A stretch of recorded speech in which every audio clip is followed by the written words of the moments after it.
ये आकाशवाणी रायपुर है। प्रादेशिक समाचार बुलेटिन के साथ मैं विभाष कुमार झा।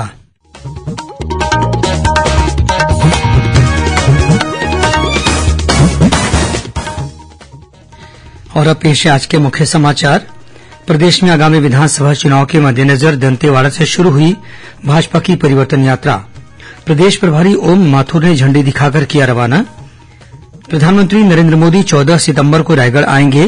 कोंडातराई में अनेक परियोजनाओं सहित रेलमार्ग का करेंगे लोकार्पण। मुख्यमंत्री ने आज नवा रायपुर में कमर्शियल हब, एयरो सिटी और शहीद स्मारक की आधारशिला रखी। नवनिर्मित कृषि भवन का किया लोकार्पण। और पांडिचेरी में आयोजित दक्षिण एशियाई लाठी स्पोर्ट्स चैंपियनशिप में छत्तीसगढ़ की टीम ने जीते 11 स्वर्ण पदक।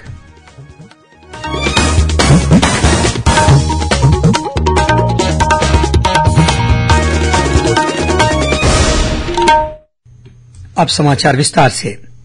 प्रदेश में आगामी विधानसभा चुनाव के मद्देनजर भारतीय जनता पार्टी ने आज दंतेवाड़ा से परिवर्तन यात्रा शुरू की। दंतेवाड़ा में पार्टी के प्रदेश प्रभारी ओम माथुर ने हरी झंडी दिखाकर यात्रा को रवाना किया।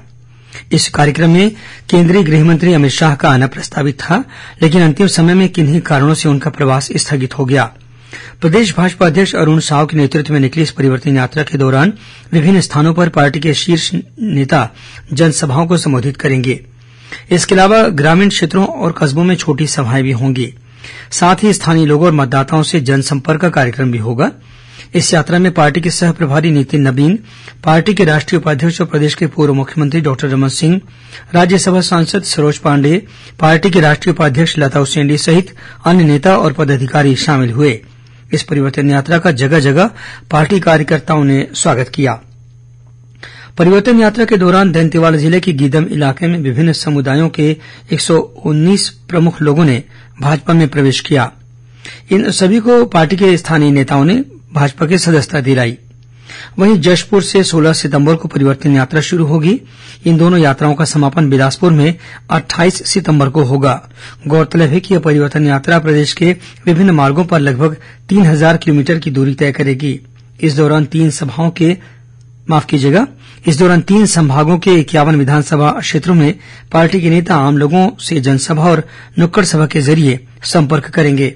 वहीं 16 सितंबर को दूसरी परिवर्तन यात्रा जशपुर से शुरू होगी, जो 2 संभागों के 39 विधानसभा क्षेत्रों में पहुंचेगी।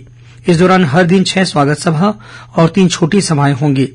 परिवर्तन यात्रा के तहत विभिन्न स्थानों में केंद्रीय मंत्री और राज्य के वरिष्ठ भाजपा नेता जनसभाओं को संबोधित करेंगे। प्रधानमंत्री नरेंद्र मोदी परसों 14 सितंबर को छत्तीसगढ़ के 1 दिवसीय दौरे पर रायगढ़ आ रहे हैं। इस दौरान प्रधानमंत्री रायगढ़ में आयोजित कार्यक्रम में अनेक परियोजनाओं सहित रेलमार्ग का लोकार्पण करेंगे। मिली जानकारी के अनुसार श्री मोदी वायुसेना के विशेष विमान से रायगढ़ की निजी हवाई पट्टी पर उतरेंगे। इसके बाद वे हेलीकॉप्टर से रायगढ़ जिले के कोंडातराई पहुंचेंगे, जहां ऊर्जा, रेल, कोयला और स्वास्थ्य मंत्रालय के विभिन्न विकास कार्यों का लोकार्पण और शिलान्यास करेंगे। इस कार्यक्रम में संबंधित मंत्रालयों के मंत्रियों के भी उपस्थित रहने की संभावना है। प्रधानमंत्री के कोंडातराई में प्रस्तावित कार्यक्रम को देखते हुए 2 मंच बनाए गए हैं। पहले मंच पर सरकारी कार्यक्रम में श्री मोदी करीब 1 घंटे तक मौजूद रहेंगे। इसके बाद वे उसी परिसर में दूसरे मंच से आमसभा को संबोधित करेंगे। कोंडातराई में आमसभा को संबोधित करने के बाद प्रधानमंत्री दिल्ली लौट जाएंगे।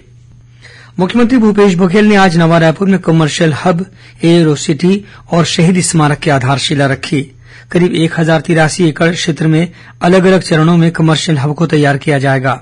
इसे नवा रायपुर के सेक्टर 23, 24, 34, 35 और 40 में विकसित किया जाएगा। इसके पहले चरण में 20 व्यवसायों की करीब 1000 थोक दुकानें तैयार की जाएंगी। इस परियोजना में थोक व्यवसाय से जुड़ी सभी बुनियादी सुविधाएं उपलब्ध कराई जाएंगी। इस मौके पर मुख्यमंत्री ने कहा कि कमर्शियल हब में 540 रुपये वर्ग फीट की दर से व्यवसायियों को भूखंड आवंटित किया जाएगा। वहीं दुकानों के निर्माण में लगने वाली अतिरिक्त राशि राज्य सरकार वहन करेगी। कार्यक्रम की अध्यक्षता वन मंत्री मोहम्मद अकबर ने की। इसी तरह 13 एकड़ क्षेत्र में शहीद स्मारक की स्थापना की जाएगी। इस परियोजना में लगभग 7 एकड़ भूमि पर करीब 2700 शहीदों के नाम उत्कीर्ण किए जाने के लिए दीवारों का निर्माण किया जाएगा। वहीं छत्तीसगढ़ अमर जवान ज्योति स्मारक का निर्माण करीब 6 एकड़ क्षेत्र में किया जाएगा। शहीद स्मारक परिसर में संग्रहालय, परेड मैदान, दर्शक दीर्घा, बैरक और पार्किंग सहित अन्य निर्माण कार्य भी कराए जाएंगे। इसके साथ ही माना विमानतल से लगे बरोदा और रमचंडी गांव के करीब 217 एकड़ क्षेत्र में एयरो सिटी विकसित की जाएगी। यहां यात्री सेवाओं को बढ़ावा देने के अलावा एयरपोर्ट क्षेत्र के वाणिज्यिक विकास और रोजगार सृजन के लिए आवश्यक सुविधाएं उपलब्ध कराई जाएंगी। नवा रायपुर के सेक्टर 19 में करीब 50 करोड़ रुपए की लागत से छत्तीसगढ़ कृषि भवन बनाया जाएगा। इस कृषि भवन में कृषि के साथ ही कृषि अभियांत्रिकी, उद्यानिकी, प्रक्षेत्र वानिकी, जल ग्रहण प्रबंधन, पशुधन विकास और मछली पालन विभाग के संचालनालय के दफ्तर एक साथ संचालित होंगे। मुख्यमंत्री भूपेश बघेल ने आज इस भवन की आधारशिला रखी। इस मौके पर उन्होंने प्रदेश की समृद्धि और किसानों की खुशहाली की कामना की। मुख्यमंत्री ने परिसर में स्वर्ण चंपा के पौधे का रोपण भी किया। इस एकीकृत कृषि भवन के निर्माण से कृषि विकास के कार्यों में गति आएगी तथा राज्य भर से आने वाले किसानों की समस्याओं का निपटारा एक ही छत के नीचे संभव हो सकेगा। भविष्य में इसे कृषि विकास के लिए एक समन्वित संसाधन केंद्र के रूप में भी विकसित किया जाएगा। वहीं मुख्यमंत्री ने आज नवा रायपुर में छत्तीसगढ़ राज्य कृषि विपणन बोर्ड के नए मंडी भवन का लोकार्पण किया। इस मौके पर उन्होंने इस भवन का नामकरण सरदार वल्लभभाई पटेल के नाम पर करने की घोषणा की। नवा रायपुर के सेक्टर 24 में करीब 40 करोड़ रुपए की लागत से बनाए गए इस भवन में छत्तीसगढ़ राज्य बीज निगम का दफ्तर भी संचालित होगा।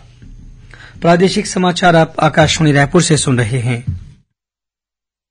छत्तीसगढ़ की खबरों से है आपका वास्ता और खबरों की विश्वसनीयता से है हमारा वास्ता। आकाशवाणी समाचार रायपुर के प्रादेशिक समाचार बुलेटिन के साथ ही हमारे समसामयिक कार्यक्रम आप रेडियो के अलावा अपने मोबाइल पर भी सुन सकते हैं। आकाशवाणी समाचार फेसबुक, ट्विटर और यूट्यूब पर भी उपलब्ध है। हमारा Facebook page Chhattisgarh news on AIR, Twitter handle CGAIR news और हमारा यूट्यूब चैनल है छत्तीसगढ़ AIR न्यूज। तो अब रेडियो के साथ ही आपके मोबाइल के जरिए भी हम पहुंच रहे हैं आप तक। छत्तीसगढ़ की हर खबर के लिए सुनते रहिए आकाशवाणी समाचार।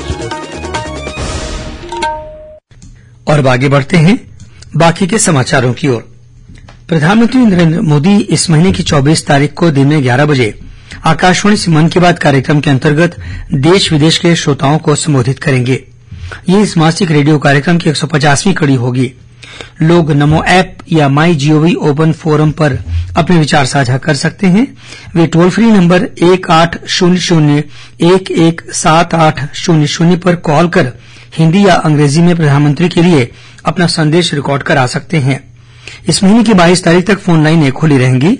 लोग 1922 पर मिस्ड कॉल भी दे सकते हैं और SMS प्राप्त लिंक का अनुपालन करते हुए प्रधानमंत्री को अपने सुझाव सीधे भेज सकते हैं।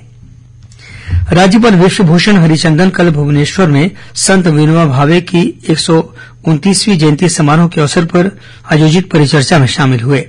इस मौके पर राज्यपाल ने कहा कि संत विनोबा भावे ने वंचितों और बेघरों के कल्याण के लिए अपना जीवन समर्पित कर दिया। उन्होंने कहा कि विनोबा भावे भूदान आंदोलन के महानायक और एक अनूठे क्रांतिकारी थे। उन्होंने महात्मा गांधी के विचारों और आदर्शों का पूरे समर्पण के साथ पालन किया। एकलव्य आदर्श आवासीय विद्यालयों की राज्य स्तरीय सांस्कृतिक प्रतियोगिता में सरगुजा संभाग को और साहित्यिक स्पर्धाओं में बिलासपुर संभाग को ओवरऑल चैंपियन चुना गया है। इस सफलता के आधार पर सरगुजा और बिलासपुर संभाग को आगामी 3 से 6 अक्टूबर तक देहरादून में आयोजित राष्ट्रीय प्रतियोगिता में शामिल होने का अवसर मिलेगा। रायपुर के नजदीक निमोरा में स्थित ठाकुर प्यारेलाल सिंह पंचायत और ग्रामीण विकास संस्थान में आयोजित इस प्रतियोगिता के सांस्कृतिक मुकाबले में समूह गान, समूह नृत्य, चित्रकारी और लोक गायन सहित विभिन्न स्पर्धाओं में श्रेष्ठ प्रदर्शन के आधार पर सरगुजा संभाग को ओवरऑल चैंपियन घोषित किया गया। वहीं साहित्यिक स्पर्धा के तहत भाषण, तात्कालिक भाषण, वाद विवाद और काव्य पाठ में विभिन्न स्कूलों के प्रतिभागियों ने अपनी प्रतिभा दिखाई। इसमें श्रेष्ठ प्रदर्शन के आधार पर बिलासपुर संभाग को चैंपियन चुना गया। प्रदेश के आदिम जाति विकास मंत्री मोहन मरकाम ने विजेता टीमों को पुरस्कार प्रदान किए। प्रदेश के सभी निजी स्कूलों ने अपनी विभिन्न मांगों को लेकर 14 सितंबर को कामकाज बंद रखने का ऐलान किया है।